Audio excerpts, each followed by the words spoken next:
Jacques Chilombo, changement de mentalité, et on a besoin parce que ma camarade pas coupé dans ma mentalité.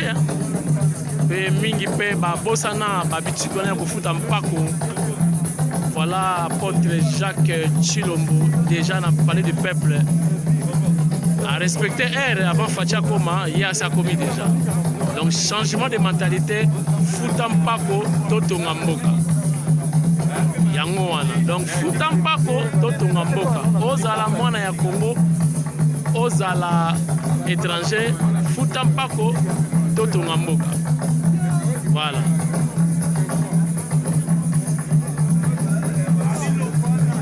Yewan apôtre Jacques Chilombo de changer mentalité na biso.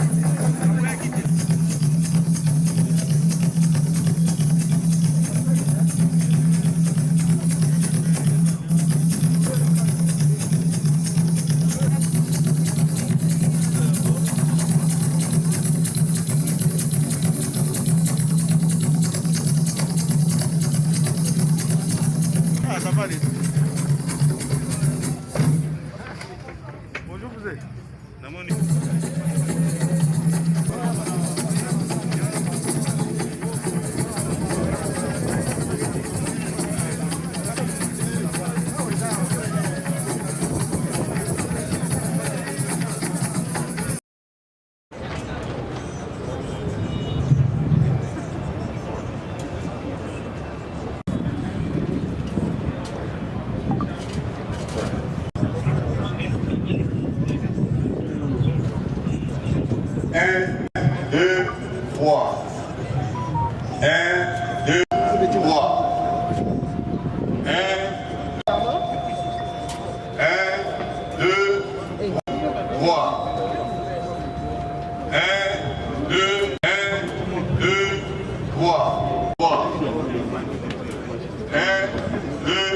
Parce que vous manquez le goût.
Yokason, t'as la président Mbosso, Maïzong, Aïdi Pepe comme propre, na drapeau ya Sika. Oh, tu connais pas Boy.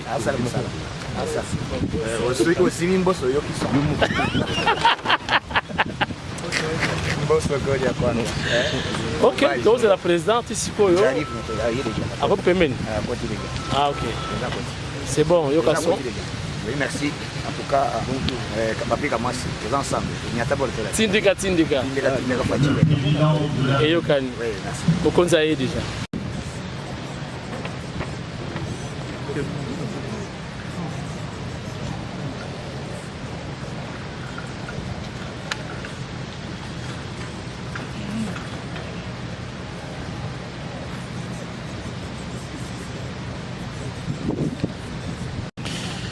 Bon, vous êtes en direct na Tindika télévision. Naïbisa Kibino était le petit frère de Jésus-Christ. Fachi Beton Fumo Waditunga akosala oyo bongo Jésus-Christ asalaki afutaki pe mpako. Yepe ayekufuta mpako na miso ya ba Congolais na ba paya nyonso pour vivre événement oyo en direct. Pour être bolingi ba pont et salama, bolingi ba avion à Sikaya, bolingi ba TGV, boleka nzela ya mpako pour nyonso bolingi et salama. Voilà mfumo ditunga akomi Fachi Beton Mukwantombolo yewana tokomi na hymne national pona kolakisa mokonza mboka akomi.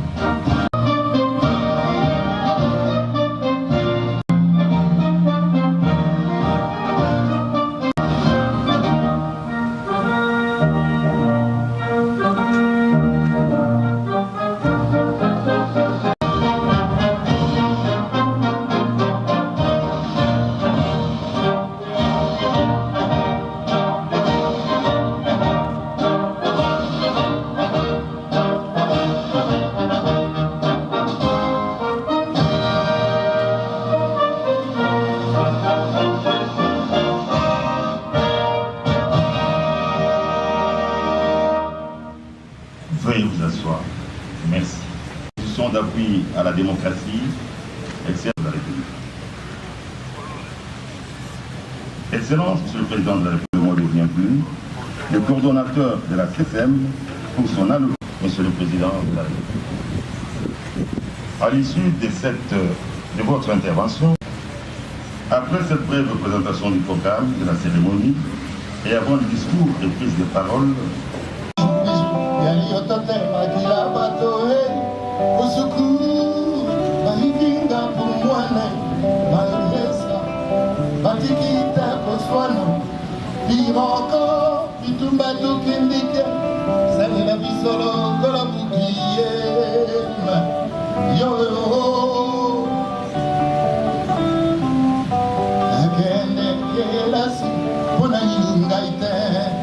Bokolona makasi esimbi na mbongai te nabloka le fond malade longona bakamarade le corbeau et le renard barata na moi retard nabeta Nintendo nabeta moi judo nateka moi ndika nasekana na kabola mikate nasala mpeni pate anya welombe nabeta Nintendo. Ma mauvais souvenir, je voudrais bien en finir.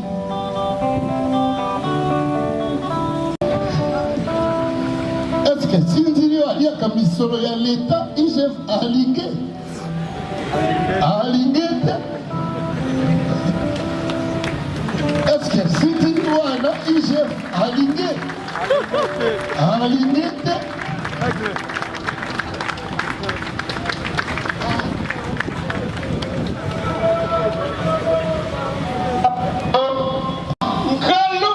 Warrock.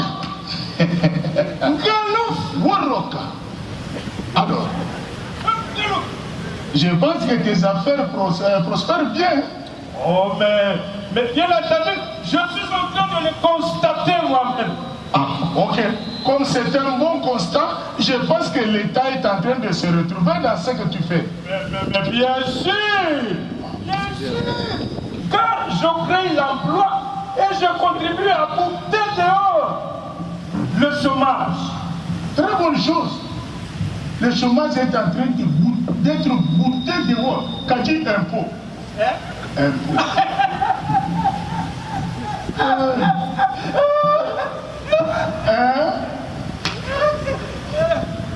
Et l'année? Impôt pour A. Impôt. Qu'a dit? Pour qui et pourquoi? Warrock. Voilà ma Kambouya deuxième république. Nous sommes en démocratie. Warrock, tu dois savoir une chose. Tout Congolais, un étranger, ayant choisi le Congo comme sa deuxième patrie, exerçant une activité, papa, doit payer l'impôt. Warrock. À quoi sert l'impôt pour un pays si riche comme la RDC? L'impôt et les taxes que le pays a construit. À quoi tu penses? Bon, ok. Bon, ok. Kadir Warrock. Dis-moi un peu. Le paiement d'impôts et taxes. Ok. Ça a commencé depuis longtemps, ou bien ça... Tu veux que ça commence? Depuis Belge, longtemps. Depuis Flamand. Depuis Flamand. Depuis. Première République. Ok. Ok. Où sont les preuves? Bilembo. Les réalisations. L'impact visible. Donc, avec nos routes pleines de nids de poules. Exemple, Bongolo, Rond-Point Willery, Imwenta, pour ne citer que cela, à Kinshasa. En province, n'en parlons même pas. C'était un Moujimaï. Une ville pleine de Rikiti. Kikwit, érosion. Mbandaka, n'en parlons même pas. Dis-moi, qu'est-ce que ça te fait de voir un si beau et grand pays comme ça, sans tram, sans métro, sans train? Bon, avons des ex-trains, parce que c'est tellement vieux. Pas de bus suffisants. Nos villes sont envahies par des taxis-bus et des motos, des privés, sans esthétique. Ça passe l'argent d'impôts et taxes collectées par des pays, des grades et des surcas. Et l'autre enfant là, c'est qui La DGDA. DGDA. C'est pas où. Bilembo. Là, Worok, tu as raison. Tu as raison. Mais tu dois savoir que nous sommes plus aux anciennes républiques. Hein? Les choses changent, Worok. Depuis l'avènement de Fatou Beto, nous devons cultiver la culture fiscale. Là, tu commences la flatterie. Oh. Oui, je sais. Nayebi kalinga kangote, alinga te, asepela kate. Kaji Worok.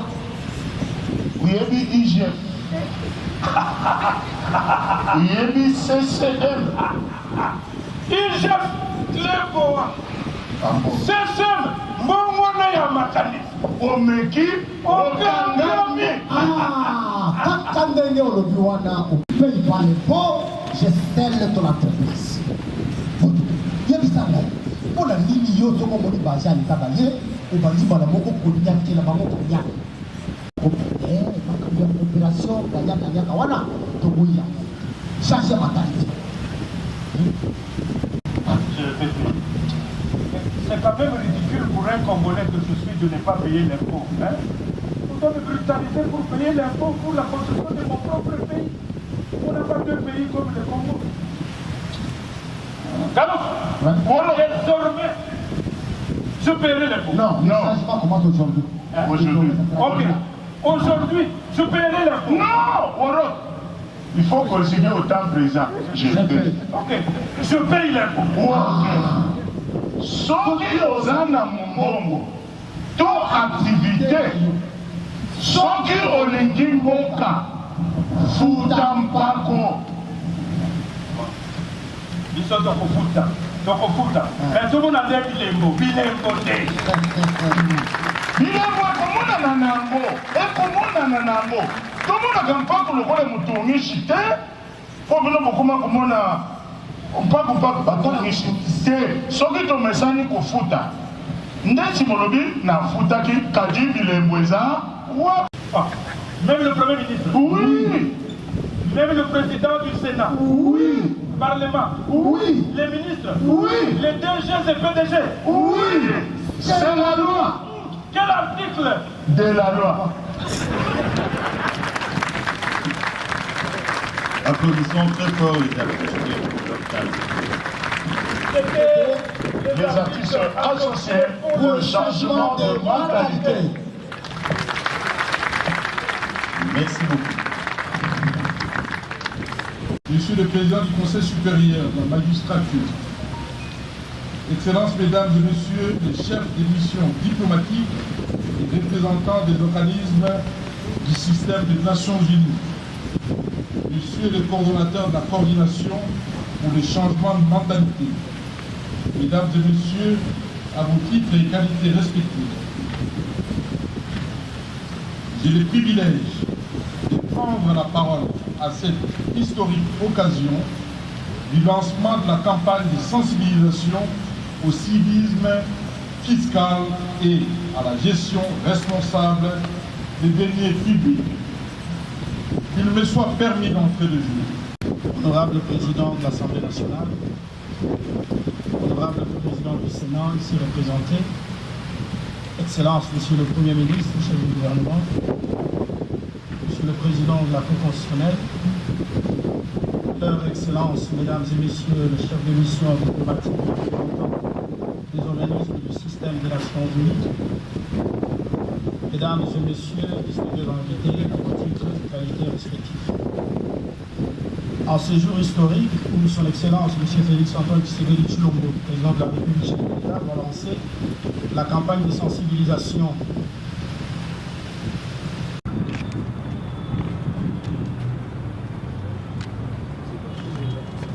Mike Mobile, Mike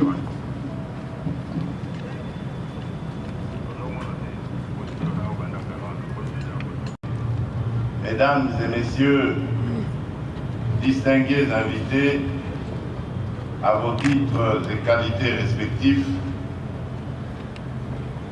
il m'est fait l'honneur de procéder ce jour au lancement de la campagne de sensibilisation au civisme fiscal et à la gestion responsable des deniers publics, ainsi que de l'application Fine Alerte du ministère des Finances, destinée à intensifier la lutte contre toutes sortes de prédations dans nos régimes, possibilité de dénoncer en toute sécurité les pratiques illégales dans le circuit fiscal et parafiscal de notre pays. J'ai tenu, au milieu de toutes les priorités liées à mes responsabilités, à marquer d'une pierre blanche cet événement, ce qui témoigne de ma détermination à changer de paradigme dans la gestion de la chose publique. Ma joie est d'autant plus grande que la campagne touche à un sujet d'une importance capitale pour le développement de notre pays et s'inscrit dans la droite ligne de ma vision, traduite par mon plan quinquennal en cours d'exécution par le gouvernement de la République. Mesdames et Messieurs, distingués invités, il est universellement reconnu que l'impôt joue un rôle essentiel dans le développement des nations. Par l'impôt, les États mobilisent les ressources qui leur permettent d'intervenir dans plusieurs domaines qui sont déterminants en termes de développement, tels que la mise en place d'infrastructures, la couverture sociale, l'éducation, les soins de santé, le logement, l'eau, l'électricité ou encore la sécurité. Rigoureusement collecté et géré, l'impôt alimente le trésor public et réduit la dépendance de l'État aux financements extérieurs. C'est la raison pour laquelle, dès mon accession à la magistrature suprême, j'ai fait de la lutte contre la corruption et le détournement des deniers publics l'un des piliers de mon action pour vaincre la pauvreté et assurer le bien-être social pour tous. À cet effet, j'ai veillé à ce que la justice recouvre son indépendance afin qu'elle puisse jouer son rôle naturel sans complaisance dans cette lutte commune. Dans le même ordre d'idées, j'ai procédé à la réactivation de l'Inspection générale des finances, dont les patrouilles financières produisent progressivement des effets bénéfiques. En outre, conscient de l'immensité et de la complexité de la tâche, au vu de l'altération de la conscience collective, j'ai créé au sein de mon cabinet la coordination pour le changement de mentalité qui, dans mon entendement et ma vision, se conçoit comme une structure charnière de l'instauration effective d'un état de droit, l'amélioration des performances économiques et la réalisation du progrès social. À refaire confiance aux dirigeants et à cultiver le civisme fiscal en s'acquittant régulièrement de tous les impôts, taxes et redevances dues. C'est de cette manière qu'ils pourront donner à l'État les moyens nécessaires pour répondre à leurs multiples attentes. À tous, la campagne de sensibilisation au civisme fiscal et à la gestion responsable des deniers publics en République démocratique du Congo rappelle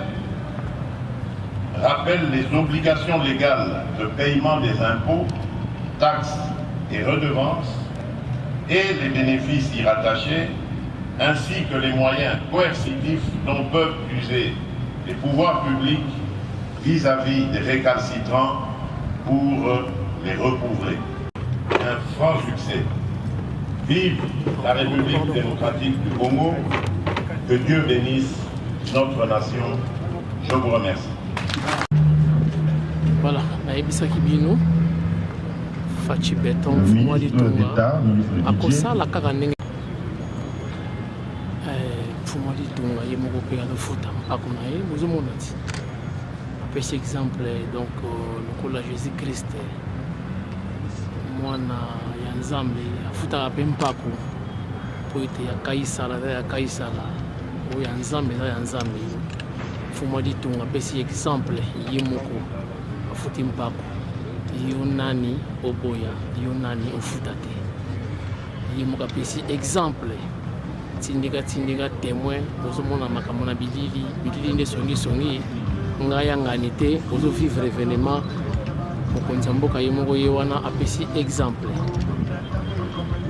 olingi mboka ebonga olingi ba TGV olingi ba aéroport ya somo botala kaka diamana orte kuna miba peza kolela o biso ba impayement surtout tala kaka miba to suka wapi biso moko pe to pesa mbongo ya biso ya poche kotala koma to komisi ba pasteur ba millionnaire pona ko pesa dim mais l'état to senga na 1/10 ya salaire na yote moi moke oza nango pesa po to tonga mboka mabeza wapi to tonga ba école to tonga ba autoroute totonga obo nyonso bolingi yo ba gratte-ciel mpona République démocratique du Congo l'état asengi moke mbotala ndenge bapasteur bakomi bariche baimmeuble bajipe ya somo kolata koleka bandimi biso moko tokomisi bango bariche tokomisa mpe Congo riche ti chef de l'état apesi exemple ye wana mfumu wa Litunga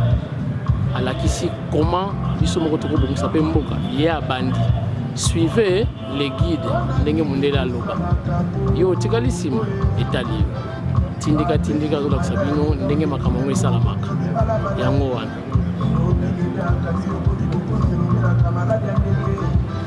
bapesi mpe mokonzi mwa kado ya kimbundi yango wana kimbundi wana kokende wapi paya mama Denise yango wana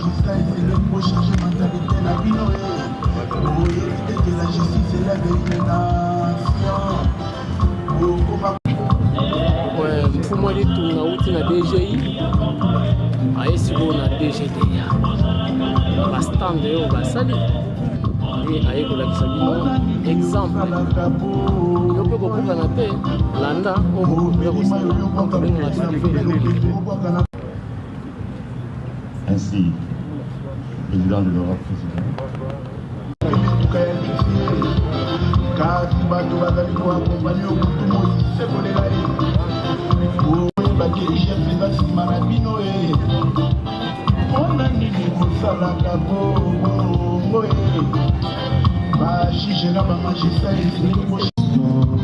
Voilà, après DGDA, on continue à DGRK. Vous vivez en direct na Tindika Télévision. Ndenge na epsaki bino ke ngana za molobeli ya grand prêtre Mfuma Litunga echangeaka pete. Donc na lobby bomoni oyo eza radio te ta télévision. Soki to lobby bomoni. Voilà.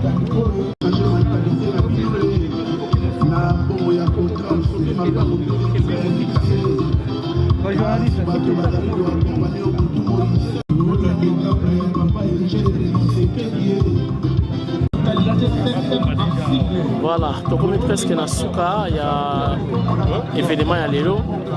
Je crois que vivre Binomoko Nenge Makamwele Keli, c'est une quintessence, toute importance, il y a Futa Mpaku, il y a un développement, il y a un détournement, tout s'est contenté kaka.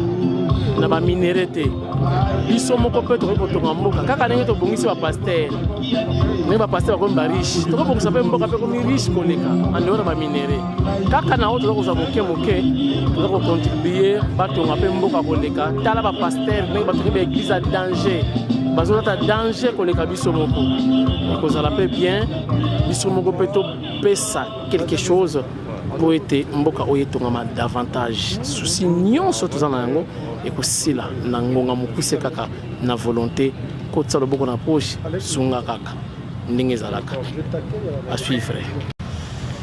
Voilà, Sombele Souka Bisanga, grand prêtre Fachi Beton,